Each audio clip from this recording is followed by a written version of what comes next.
Hello, my I Can Relate family. This is a really special episode for me. My best friend Sierra is going to be interviewing me on the experience I've had over the last 6 months with my mom's cancer journey.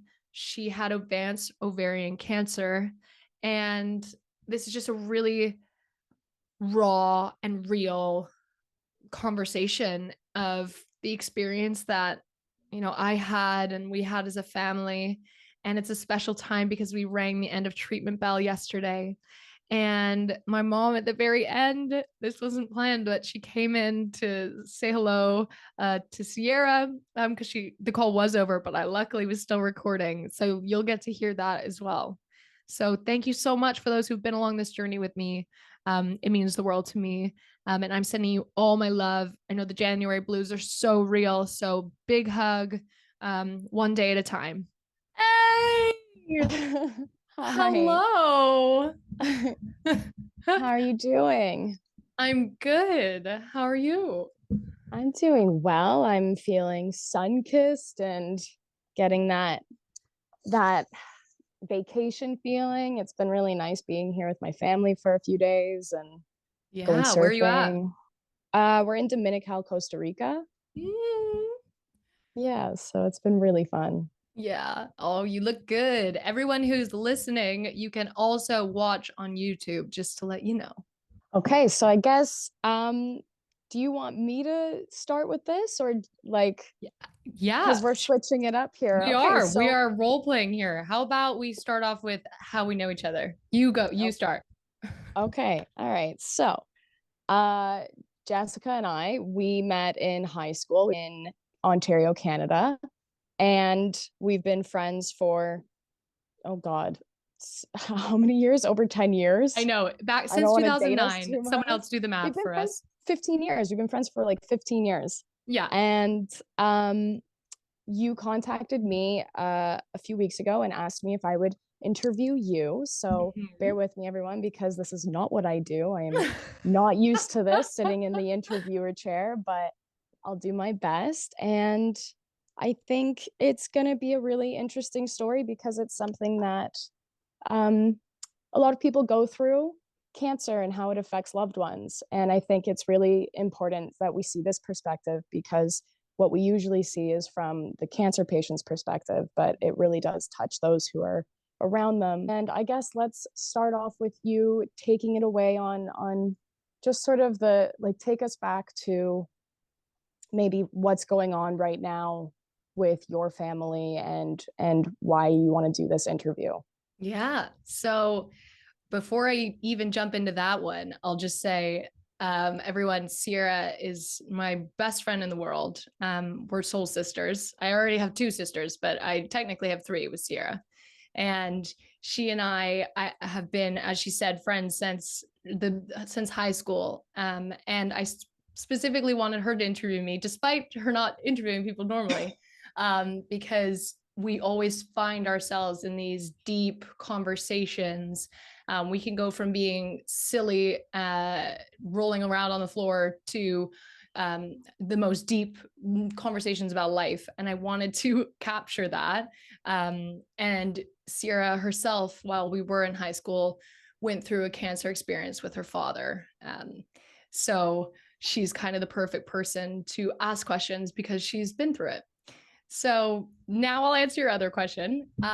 Right now is actually a really exciting time because I picked this specific moment because yesterday my mom got to ring her end of treatment bell.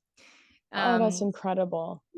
Oh my yeah, gosh, wait, I didn't know that. yeah, That's amazing, Jess. yeah. So we've been like nesting as a family, and just like trying to I wouldn't say, like, we've been trying to manifest this moment of like ringing the bell, and to actually have it come and be there, it was so surreal. And I kept having to remind myself, like, this is the moment like you hope for.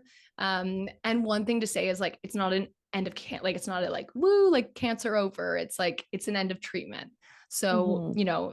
we hope that she's beat the cancer, because there's no more treatments. But it's the stage where you start taking a passive rather than an active role. And I think that's definitely something my mom, like this morning, we have breakfast every morning. She's getting her head around because she's a competitor, she's a fighter, she was used to taking action, and there's something Mhm. very scary about just sitting back and having to listen to your body to make sure, are there signs it's coming back. So that's where Yeah. we're at right now.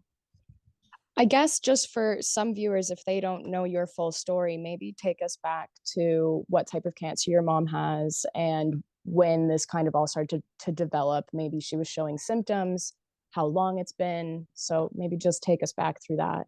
Yeah. So, whew, it all started in, I guess we found out the diagnosis kind of, it all started in July. And so I guess it's January 2023 right now. And we found out my mom had advanced ovarian cancer because she was very like backed up, couldn't go to the bathroom, and it got so bad that she went to the emergency room. She was in there for 12 hours. By the time she finally got seen, they did a scan and they were like, oh my God, like you have a total blockage. You will die tonight if we don't open you up, because the for the better word of it, your poo will literally explode inside you and you will die. Oof. So at this point, my entire family minus me live in Bermuda, where I'm born and raised. And I was living in London at the time because that's where I normally live. And I got the phone call being like, hey, mom's just like in the hospital. We don't know what's going on, but she like hasn't been able to use the bathroom. The next phone call I get is that exact news of we got to go in tonight. We don't have time to air vac her off the island for a specialist to do this. And Mhm. just for people who aren't from Bermuda, that's normally what they do because, as you can imagine, like we're an island, right? We don't have necessarily like the specialists there. They normally fly in for certain surgeries at different times. So to be like, we have to do this now. We might not be the right people to do it, but like this is her only shot to have that Yeah, do phone or call. die. Yeah, and we didn't know, right? We at that moment we didn't know it was cancer. We just knew she had a blockage.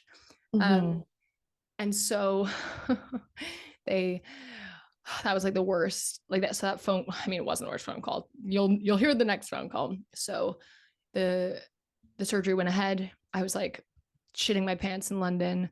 Called my boyfriend. He was Tristan. He was like out at like a party. I was like, you need to get home right now. I really need your Mhm. support. I'd say that's something I'm very good at is I do lean on like my people and my support Yeah. system. I know a lot of people like really struggle. But if you are my supporter, you know it because I've been leaning on you for the last 6 months. And he got home and I had to wait all night. It was like that long of a surgery. But I changed my flight. I was supposed to go home in August, but I immediately booked it to be in the morning. And I get the phone call at 2 a.m. being like, hey, mom's okay. But it's advanced ovarian cancer. So pause right there because that's a bomb. That can really explode your life. Give us a little bit of just that. What were your initial feelings? Was it fear, trepidation, anxiety, Yeah. anger? Yeah. It was, and I remember the thought, I knew it because I had known, like my mom had been saying for half a year at that point, maybe even a whole year, that something was wrong and she didn't know what it was. So she had gone in and she'd done the right things. She'd gotten all the tests. And my friend, he had lost his mother at Christmas time last year. And my mom and I, we attended the funeral, and it was very an ominous moment. This was before my mom was diagnosed because they were telling us about the symptoms that this woman had when it all started. And I, it just felt like we were like attending my mom's funeral. Her and I both came away with this really eerie feeling because she's been having stomach pain, these like sharp stomach pains and these spots all over her body. Yeah. So I cried to her and I said, look, please, can you, like, after that funeral, I was like, please, can you just go like get any checks? I think it's cancer. Like, it's just, you're so stressed because she was caring for her parents at the time. That kind of Mhm. stuff, stress can manifest itself in certain ways. And she went and they missed it. They didn't, they said she had like a gluten allergy. So she went to Boston to be told she had a gluten allergy. And, while we can't blame, the doctors, it sucks, right? Like this is a very Yeah. sticky disease.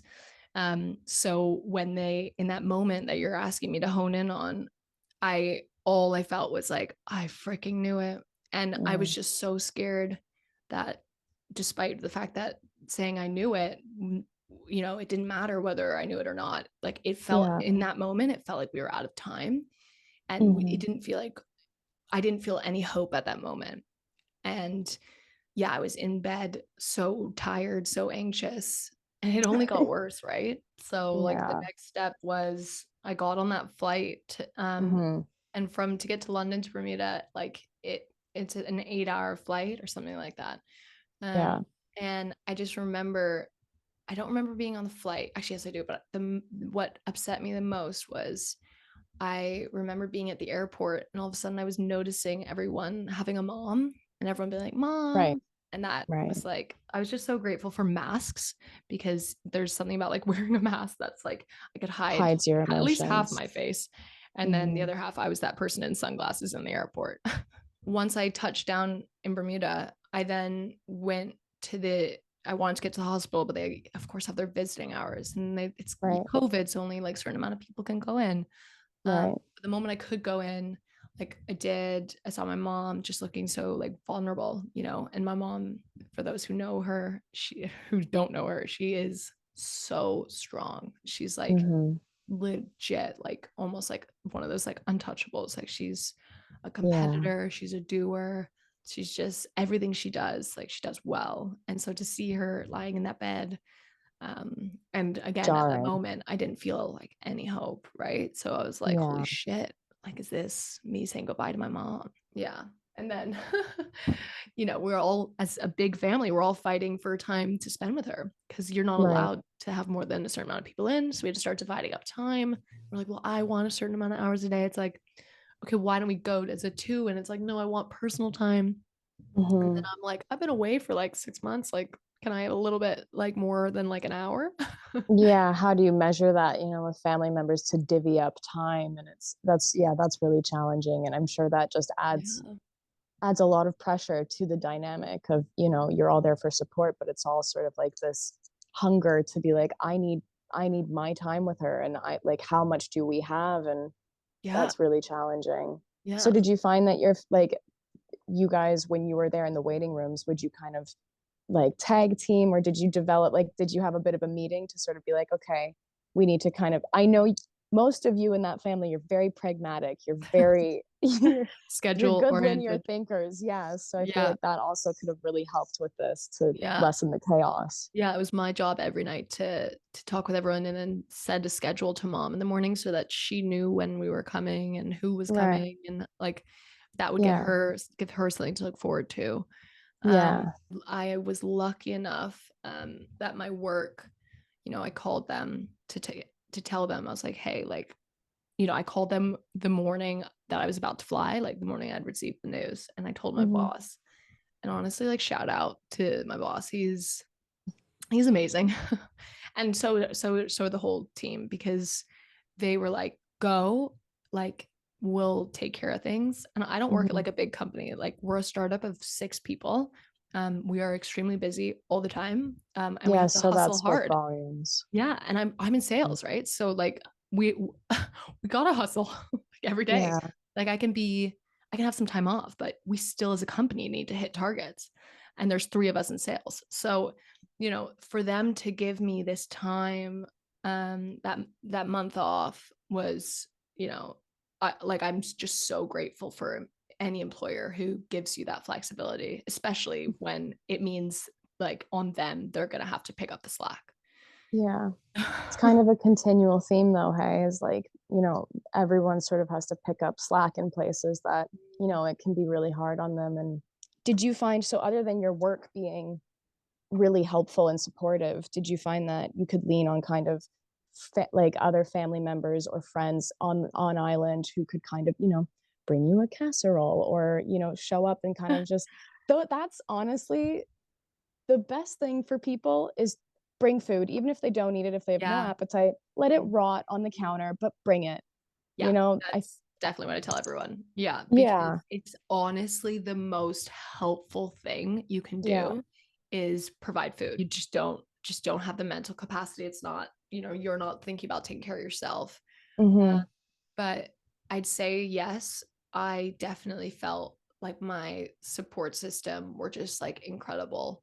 And I wouldn't say like I'm lucky. No, like I invest so much. Like my friends, like they are one Mhm. of my highest values, just as high up there as my family. Like I value them 10 out of 10, like just as close. And I invest so much Mhm. time. And so when shit hit the fan, like I wasn't surprised that like they stepped in because I've specifically chosen invested in like the best people, i.e. like Yeah. you, and all my girlfriends in London and my partner. Mhm. um yeah, and I felt so blessed to have people checking in because you guys couldn't cook for me, you're not on island, like, but what Mhm. you could do is you check in and be like, hey, and this is what I told to you because I had to state my needs where people were thinking that they should ask how are you, Mhm. and that's what I normally would have asked too, but actually that's kind of like the worst thing to ask because, oh, like I'm the worst I've ever You're been, doing thanks so much. terribly. Yeah. Mhm. So like actually the best thing for me, and this might not be for everyone, was saying, I'm thinking of you, like sending Yeah. you love. Yeah. Because I couldn't respond. I didn't have the capacity, the time Mhm. to respond, but those messages that came in like meant so much to me. I'm so grateful that, you have the tools and well of knowledge that you do at this stage in your life, because I've seen you do so many things to support yourself. Like, I've seen you go surfing and prioritize that physical health now that you're kind Yeah. of in this in once you entered this kind of other stage where it wasn't so detrimental and so sort of severe, when your mom was kind of going through her chemo and it was a very slow running game. Yeah. I've honestly, I've witnessed you take those kinds of necessary things to ensure that you don't slip, you don't fall into these dark kind of, really bleak stages in life. And I think that speaks to the work you've done up to this point in your life and who you are as a person. And it's been really inspirational. It's been really powerful. And I think it also has a lot to do with the success of your family and your mom in this. Is just that you've done what you need to do to Yeah. be the best that you can be in this particular time. Yeah. And that's exactly it. We said really early on, we have to leave our shit at the door. Mom needs us to be Mhm. the best version of ourselves. So how can Mhm. we do that? And I've always known how to take good care of myself. I'm very much like an outdoor person. Mhm. Anything that's active in nature with loved ones, like that's how I hit all of my all of my bucket. It's such a time to, like you said at the beginning of this, to nest. And, Mhm. you know, I think your family has been so incredible with that, where everyone really came together. You stopped your life back home in London and you flew back and you were on island throughout this most of this journey. I mean, you barely even Yeah. went back. Like we said, it's not just Kim surviving, it's all of you. You're Yeah. just surviving at that point. And I think that's so hard for people to know if they've never gone through it, of everything in your life completely changes. It all falls to the wayside. There is nothing else. There Mhm. is nothing else in this world that is of any importance. No aspirations, no job, no future dreams. Your partner, I mean, your partner obviously will be with you, but it's still even a bit of a roadblock because you feel very much like you're walking a path alone, and you each do individually. And it's so difficult to weave those paths together in the way that you do. And so I think it's again just a really beautiful tribute of the strength that your family has. Yeah. And just going back to where you said about like pausing London like that. Yeah, I've been here since July. I popped back briefly to London because for like insurance purposes. But Mhm. other than that, I've been here working remotely. Again, my job's like my employer's amazing. Until now, until like the end of this, till I fly back tomorrow, which is bittersweet. Mhm. But I will have been here for the whole treatment journey. And I'm just, for me, like, I'm a quality time person. So the fact that I was able to do that and be here, not everyone gets to do that because we live so internationally these days. And so I was Mhm. just very fortunate that my job was so flexible. You know, they gave me that month off, and now I've just been working here remotely. But one thing I'd note is, so the actual treatment journey itself, for those who potentially are interested to know.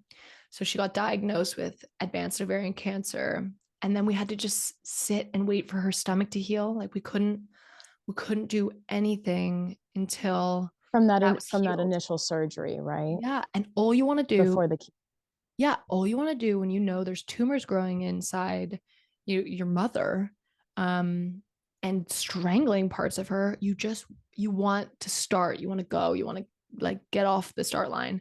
But we Mhm. had to wait a whole month, which was just so painful. To For her before, body to get strong enough, right? yeah, and I Right. didn't appreciate it. None of us did, not even my mom.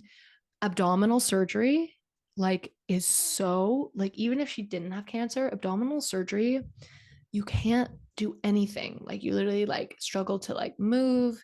You can't even Mhm. like laugh. Like, we wanted to cheer her up, but we couldn't, because she'd be like, if I laugh, my stomach's gonna split open. um Mhm. and that was really hard, because that's kind of like our coping mechanism as a family, is like having a laugh. um Right. and so that month was definitely just so hard. And then we were like, okay, like, as a luckily, as like sisters, like, we are extremely organized. Like, we're like, okay, how do we break this down? Or, okay, Mhm. I'm gonna do, the cooking, you're gonna do the research. And one thing that I'm eternally grateful for is I messaged all my friends, because one thing I didn't appreciate was, it's kind of all on you as like supporters to find like a doctor, find a surgeon, and Mhm. because we didn't have that appointment for an entire month to be like, this is the plan. So we were like, well, we're not waiting for someone to tell us in a whole month, like, things get booked up. Yeah. So I messaged my friends and was like, hey, we were told by the general surgeon who did the surgery that her best shot is likely to do a trial chemo called Right. high pack, uh, Right. or high pack. So this is when she went for high pack, which is when they heat the chemo up. Mhm. And it's not that it's illegal in certain places, it's just not everywhere, right? So it was only Right. It was one a specific surgeon. trial. Yeah, yeah. Right. And it's like there's only one specific, like, there's like a handful of surgeons who do it in the US. Right. And so I messaged all my friends. I was like, look, you've been asking how to support. The best thing you can do is help me in researching where the best person to go do this heated chemo is, Mhm. because this is what they're saying that my mom's best shot of survival is. Mhm. And so everyone came back like within like a day, and we were able to use those tools to then pick, okay, Boston sounds great. There's this person there. And then once we had that meeting after the month passed, the doctor was like, the specialist was like, yes, that is a good place. Like, I would recommend that as well. Right. And so we went for that. And so we got her like on this waiting list as well, which is really horrible, Mhm. because what you don't realize is, if she doesn't respond to chemo, she's not going to get the surgery that she needs, because Mhm. they almost consider you, well, a lost cause. Yeah. So we were like, please just put us on the list. And they're like, we can't, like, we literally can't until we know she's responding. So Mhm. waiting, every 3 weeks, which is how many times she'd have chemo every 3 weeks, to Mhm. see if she was responding. Like, that was so horrible. We were Yeah. like, we have to like have hope and stuff. But yeah, fast forward, she did 3 rounds of chemo, a major Mhm. surgery. And then in that major surgery, she had the heated chemo and then 3 more rounds of chemo. And Mhm. that's where we are today. Wow.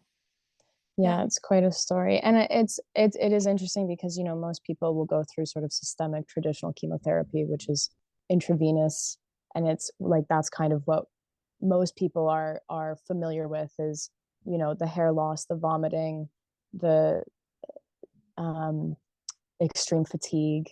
And I guess for that, when you were told that your mom was a candidate for this sort of more, um, I guess, specialty type of chemotherapy, because I did a tiny bit of research on it, right? It's intraperitoneal, right? So it's all about her abdomen, Yeah. and which is great because it's localized and the intravenous chemo can't necessarily penetrate into that area where she would need it as much. But it's also risky because, like you were saying, her tumors need to be small enough. She needs to be showing signs that she's a strong enough candidate for it. And I guess through all of that, as she's kind of getting weakened by her traditional chemo sessions, you're all just kind of holding breath, waiting to get this result. And I wonder, was there ever a point in time throughout those weeks where you kind of were, you know, felt like your hope sort of dipped, or were you always really high in that, and were you guys always just really gaining that kind of that anticipation and perspective of like there's no negativity in this space? How did that go for you going through those weeks? Well, it was really hard because your natural like thought goes to the worst. Yeah. But we all like believe like the mind is a powerful tool. Like if my mom knows that we're thinking this way, she's gonna get down. And when she Mm-hmm. like the mind, her mind tells her body, you know what I mean? So we were very Mm-hmm. conscious. It was almost like we wanted to feel hopeful, but there was still like this nagging, like, well, we don't, you want to protect yourself as well. Like you want to be realistic. But she had the most incredible like attitude. Like every single day, she'd be like, look, what we're going to do, guys, is we're going to take this one day at a time. And it's become our motto because if you look in the past, you get angry that we missed it. If you look in the future, you get scared. Will my mom be at my wedding? Like, will my mom be meet my children, like my future children? Um, so that's too scary. So we literally were like, okay, let's take it today. Let's take it 24-hour clock. And that's another reason why it was like so hard to like just, you know, cook or do work in the beginning because you're just like, I literally can't think in the future right now. But yeah, the trip to Boston was definitely where we really like it was definitely we're like, wow, like we've made it. So we went to Boston to do the surgery. And we were going to be in Boston together as a family for 3 weeks because she was going to have the surgery and then have to recover again because they had opened her abdominal back up, right? Mm-hmm. Um, and she'd have to have 2 weeks to recover because it's so bad before she could even leave the hospital bed. Um, and so that day that she went into surgery, like we said goodbye because it was an 8-hour surgery, right? And they didn't know like people die on these tables. And it was like it was horrible. I remember her hugging me goodbye and then someone like bumped us and like we didn't get to like finish our hug and she had to go. I was like, oh, it's not Yeah. like that beautiful like moment that you're like, we say something meaningful. It was a quickly give me a hug, like they're pulling me Yeah. into another room. But Yeah. the night before that surgery, every like honestly, like every day at that time, we were like meditating as a family, and I was leading the meditation. And we all like held hands, and what we'd done the entire time was would be like, okay, picture mom. I picture mom happy, healthy. Picture these tumors. Now we're gonna picture them reducing, and like we went through this whole journey and we're like, okay, now we're going to picture the surgery. Like they remove all of them. Now we're going to Mm-hmm. picture her ringing the bell. Now we're going to picture 5-10 years. And so when we did that meditation before, like the night before, like I just was like, had tears like running down my face. We're just as a family, like literally in the dark, like on the hotel floor. Like we've no idea. Like tomorrow could be the worst fucking day of our lives, or it could be another day of hope. And we're Yeah. so so lucky that my mom naturally has a fighter like attitude because they said like they put her under and yeah, they said they're like, which we didn't understand at first. They're like, you responded, like you did really well. And we're like, but she's like unconscious. Like, do you know what I mean?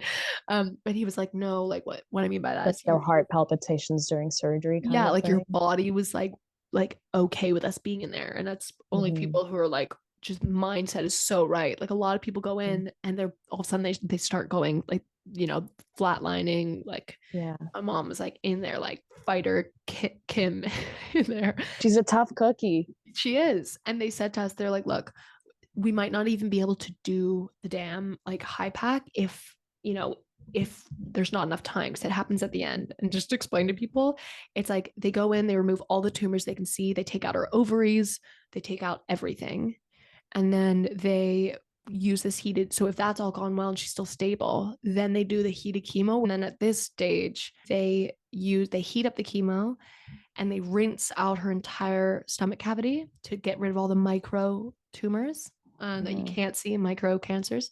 So it's kind of just like gargling, right? Like you've cleaned your teeth, you flossed, and now you need to gargle, right? Like get out the bacteria you can't see. Um, and so we didn't know that that was going to happen, because we'd hoped if it was all going to go well, because that's why we picked this guy, right? We're like, we picked this guy. We didn't go for like the best guy. We picked this guy, even though he's amazing, because he can do this heated chemo. So if he can't and something goes wrong, will we regret having chosen this guy? Anyways, we did not regret. He was the most incredible person ever. Dr. Worley, oh my god, yeah, he was just incredible. And so during those 8 hours as a family, we're in the waiting room. You would have thought we were just like having like everyone, from what I saw, like everyone was like remaining calm.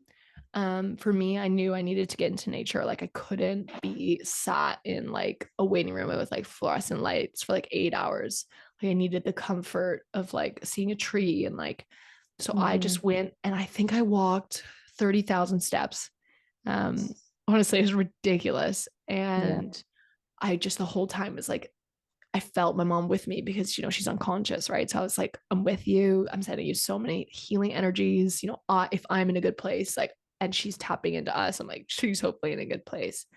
And then when she woke up, we were waiting for the doctor to tell us what happened, and he was like, okay, we got all the tumors out we could see. We even high-fived. So this That's moment so was incredible. very special. Yeah. One of the best parts was, going able to tell her, but she was so out of it, right? Because she was on so many drugs. So it Right. was hard to remind myself, because even though she seemed normal, she kept being like, don't tell me, I don't want to know. Like, I'll wait for the doctor. And because the doctor hadn't told her that it was okay. Oh. They were waiting because they're like, we've got the weekend off. It's not their fault, but they was like, they did it on Friday. And so they had the weekend off, and they were going to talk to her on Monday. And we're like, Mom, just let us tell you, because Right. panic. Let's not wait 72 hours. Yeah. And we were like, you got the high pack, which means, and Mom like immediately was like, oh my God, because that meant Yeah. it went well. Yeah. And they're like, they got all the tumors out that they could see, like, and then so I would tell her this, and then we'd have a special moment, and then Amanda would walk in, and she'd be like, don't tell me, I don't want to know. So she was almost like 10-second calm, right? And we Right. all came back, we're like, I can't believe you guys didn't tell her. I had to tell her. We're like, what? No. Everyone had that special moment. Everyone That had was that that was the moment. truth. Oh. But Laura probably had the most special moment, because bef- you know on this journey, her and her husband, they weren't planning on having kids for like a couple years. And Mike said to Laura, wouldn't it be great to make your mom a grandma and like give her something to hope for? And so Laura has been pregnant alongside my mom's whole treatment. And we are just so excited as like a family. And that's been something like for my mom to hope for. So when my sister saw her after the surgery, my mom opened her eyes and apparently touched her belly and said, I'm gonna meet that little kid. Oh, Yeah. that's really sweet. It's Yeah. such a great thing for your mom to have, to fight for, and just an extra kind of oomph of that well to draw her strength from. Yeah. Oh my God, definitely. It's just been something like we said, like to look forward to get baby clothes, to Yeah. celebrate milestones. We're like, oh, the baby's the size of a melon now, No, yeah, it's a positive, it's a really positive thing that you can kind of interlace with sort of a really challenging time. Yeah, So, yeah. And I guess so after Boston, we came back to Bermuda. And she's like I said, she's finished that last round of chemo yesterday. And so now they're gonna monitor her every 3 months for the rest of her life. And mhm, we're just gonna keep hoping and manifesting that, she lives a long, happy, and healthy healthy. life. Yeah. Yeah. So at this point, it's, I guess you could chop this up into stages. Yeah. It's sort of like the moment where you can kind of take that sigh of relief of like, okay, we're through the thick of it. I Hmm. know that it's a really interesting time, like you were saying, because you've been doing so much and you've been in such a fighting mode to all of a sudden take a seat and step back.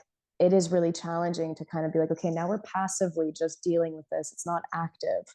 Yeah. But what kind of is your takeaway in this stage of it? Like, do you find that you hold a kind of a brand new perspective? Are you putting like family as the forefront of everything, or like what are you taking away from this now that it's kind of it's a new normal, but it's relatively back to a more peaceful state? Yeah. I mean, for me, I was like, I just kept having to remind myself yesterday that, like, this is the moment, like, you literally have hoped for. Um, and it's surprising how, you know, you just have to keep reminding yourself, you're like, okay, almost like a, almost like someone who's got like trust issues. I think that's what cancer does to you. It's like, Mm, I don't like, I'm gonna celebrate, but I've still got a little bit of trust issues with the cancer, right? Like it's you hold still, your breath a bit. yeah, like there's a reason they Hmm. say it's an end of treatment bell. Not there's Hmm. two separate bells, right? So she got to ring an end of treatment. She didn't ring a cancer free. Right. And technically you can't be deemed cancer free with ovarian until 10 years. And so Right. now we're just at the stage of like, what's, Monitoring. and also like you just we don't also know things like lifespan. Hmm. And none of us are gonna look that up online, right? And none of us want to ask the doctor stuff like that. But Hmm. you know, when we did speak to the surgeon, how long, he was like, if you make it 5 years, you're more likely to make it 10 years. So it's very, the future's clear as is clear as mud, right? But it has been this whole time. Um, so let's see how we do from a passive role. You Hmm. know, I'm definitely feeling like it's time for me to go back to London. Like I feel like we've made up for the kind of quality time like people could hope for in like a lifetime.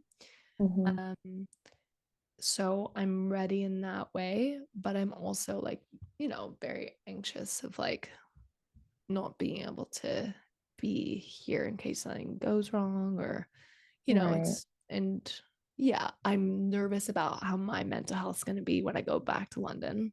you know I'm fine Right. because I'm with my family, right? I can see her every Hmm. day. I'm like, I can see she's okay today.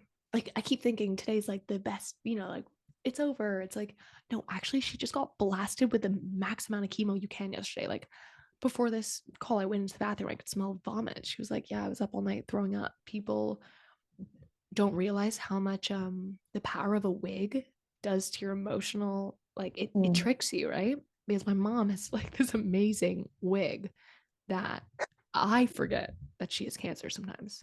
In the Right. moments like that where I'm walking to the bathroom. Yeah, it's a disease that really, it's kind of behind a curtain for a lot of aspects of it, Yeah. especially, talking about this side of it where it's the loved ones. Um, it's really interesting because I kind of, yeah, I understand what you mean, where this was supposed to be such a monumental, really beautiful occasion. And I mean, perhaps I'm speaking out of turn, but maybe it feels almost a little underwhelming because you're kind of like, oh my God, this is the moment we've all been waiting for, this anticipation. She did it, she made it. And Yeah. then you realize that where she made it, the mountain still goes up like this. I really feel for you in this because it is such a, it's really challenging because people keep going, you know? So you're kind of stuck here. You went through this crazy thing with your whole family, and time kept moving. It didn't stop with you, even though it felt like it did. And so my life kept going. I'm doing lots of things. Everyone's life kept going. And now all of a sudden we ask you to just, okay, we'll catch up. Yeah. Get up here, start up here, because you've kind of stayed back for a while, and like now everything's good. So just jump back into work, pretend like you Yeah. didn't just have the act, like it would be like Your having a world car rocked. accident. Yeah. Yeah, Yeah. it's- Whiplash. We do feel like we're totally. gonna probably have a bit of a trauma like come down of like, what did we just go through? And Yeah. yeah, I think it's gonna, one of the hard things is like in the back of my mind, I was always so worried for like people's empathy to run out, of like being patient with me, of like giving me like the time I need to like, from Mm, work. And like luckily that was just a fear, and like work has been amazing. But mhm, at the same time, like, you do need to at some point just crack on, like everyone's got their shit, you know? And that, I mean, I yeah. have been cracking on. But I'd say the one thing that, I am like, I have learned from all this is, even though I am a bit distrustful, but I also Mhm, am like extremely hopeful. And like if I was to like place bets on it, I would be like, yeah, she's gonna fucking kill it. Everything we've hoped for has happened. Um, and you know, if not, like let's just take it one day at a time. Like I mhm, honestly, living in the 24-hour clock has been the most, just being protected by the present has been the most comforting feeling. And I've always been someone who like makes the most of every day. And so to limit my thoughts of just the day, which I continue to do, I can try and plan for the future of like holidays and shit like that. But all I've been doing is, and I will take this moment, I will take this lesson to make sure that that fear is kept at bay. And that's just, it really is, it's just a fear, but it's yeah. it's not a big fear for me. It's like it's in the back of my head, but not much else I can do. Mhm.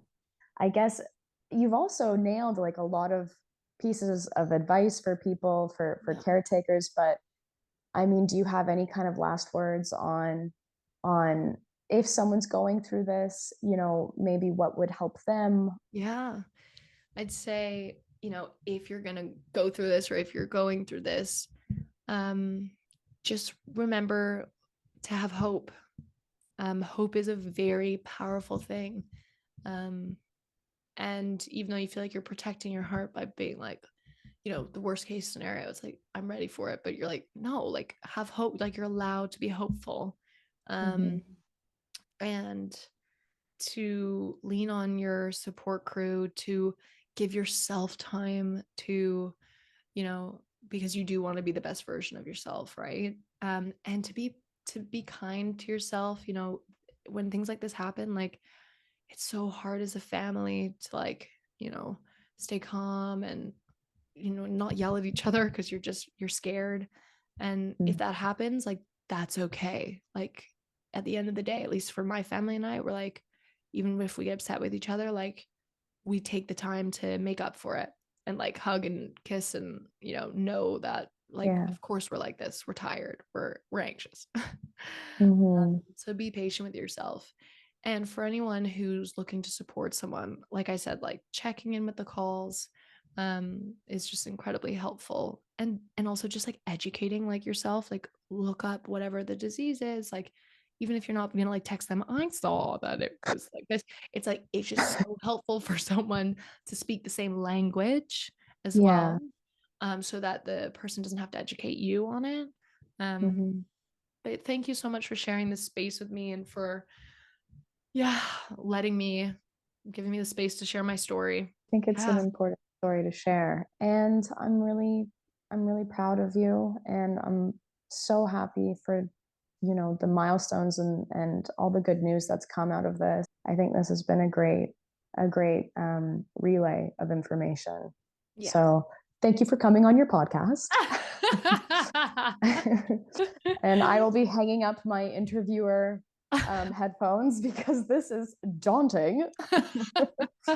but I love that you asked me to do this, and I really love you, and I'm so happy that we could talk about this in this kind of space where you share it with everyone. Me too. I love you so much. I love you. Thank you. I can relate, Pod Fam. Okay, this is now the moment where my mom comes on because we had finished the episode, but I was still recording. So she wanted to say hi to Sierra. So it actually turns into a promptu little bit with my mom. So here you go. Enjoy this. Hello, sweetie. Hi. How are you? How are you? Say hello to everybody. Hello, everyone. What's your shirt say? Wife, mom, fighter. Wife, mom, fighter. She's not mic'd up. Yeah, how are you feeling to be at the end? Excited. No more chemo, but now we begin to, do the test and monitor. So obviously, the first year is going to be, a little nervous, but I'm a fighter. You sure are. And I'm going to stay positive and going to kick its butt. Woo! As her mother would say, you're sure right. Sure right. I got it. Oh, Well, thank Love you, you. Mama. Love you, and love you, Sierra, our other daughter. oh, I love you, and I can't wait to give you the biggest hug. I'm gonna just smuggle myself onto a plane to Bermuda soon. You come We'll on play down. pickleball. You will. It's an awesome game. Jessica's leaving tomorrow, sadly. I know. I just heard on the podcast. I didn't know she was leaving Yeah. tomorrow. So. Yeah, it's been amazing having her here through the journey, though. Just bet. being a family unit and supporting me has made all the difference in the world. And that's okay. I'm going to remain healthy. So she's going to be okay over there in London for a while, but we're going to go visit. Yes. Oh, nice. Love you. Take care. Bye, honey. Bye.